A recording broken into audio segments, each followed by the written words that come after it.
What I wish I knew about gas detection when I first started with Arduino.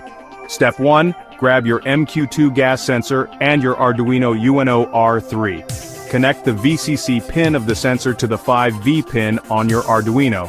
Next, hook up the GND pin of the sensor to the GND pin on the Arduino. Now connect the AO pin on the MQ-2 to the A0 pin on your Arduino. Simple, right?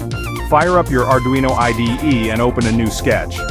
Don't forget to start with the standard void setup and void loop functions. Inside void setup, initiate the serial monitor with serial.begin, 9600.